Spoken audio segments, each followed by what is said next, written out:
Star plus का show ये रिश्ता क्या कहलाता अपनी दिलचस्प कहानी से दर्शकों को एंटरटेन करने का कोई मौका नहीं छोड़ता। शो में हाल ही में 7 साल का लीप आया है, जिसके बाद अरमान और अबीरा हमेशा के लिए अलग हो गए। वहीं पूकी अब बड़ी हो गई है और इस हसीना को मम्मी कहती है। समृद्धि शुक्ला और रोहित पुरोहित स्टार शो में ये रिश्ता क्या कहलाता ने हाल ही में 7 साल का लीप लिया, जिसके बाद कहानी ने तीखा मोड़ लिया, जिसमें अबीरा और अरमान हमेशा के लिए दूसरे से अलग हो गए। जहाँ अरमान अपनी बेटी पूकी के साथ रह रहा है, तो वहीं दूसरी तरफ वो पूकी के साथ माउंट आबू में अकेले रहता है। उसकी लाइफ में नई हसीना भी आ गई है। इधर अबीरा दादीसा और विद्या के साथ मिडिल क्लास लाइफ जी रही है। सभी साड़ी के बिजनेस चलाते हैं।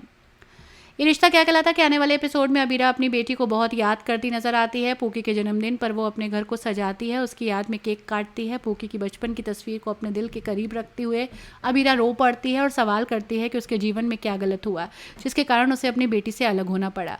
इस बीच दूसरे सीन में पूकी को दिखाया जाता है, वो अरमान को पापा कहकर बुलाती है। फिर वो एक बुजुर्ग व्यक्ति के बात करती है, जिसे वो प्यार से दादू कहती है। फिर वो एक महिला के साथ आ जाती है, जिसे वो मम्मा कहती है, और उसे कसकर गले लगाती है। वो लड़की होती है जिसके साथ अरमान माउंट आबू में रह रहा होता है।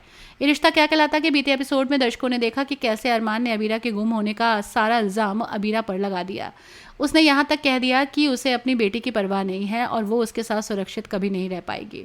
फिर अबीरा को एक चिट्ठी मिलती है, जिसमें अरमान कहता है कि वो उससे सारे रिश्ते तोड़ रहा है, अपनी बेटी के साथ अलग ज़िंदगी बसाने के लिए वो जा रहा है। अबीरा ये देखकर रोती है और मनीष से कहती है कि मुझे मेरी बच्ची ला कर दीजिए। इसी के साथ कहानी एक नया मोड़ लेती है। आपको बता दें कि बहुत कुछ ऐसा है जो दर्शकों को शॉक्ड करेगा। अबीरा नहीं, इस हसीना को माँ मानने लगी है अरमान की बेटी पूकी, और किस्मत ने रूही कहाँ है और अबीरा के साथ क्या खेल खेला है, अभी कुछ समझ नहीं आ रहा। स्टार प्लस का ये शो काफ़ी हाईलाइटेड है और लोगों को अपनी ओर खींच रहा है, अपने साथ बांधे रखने में सफल हुआ है।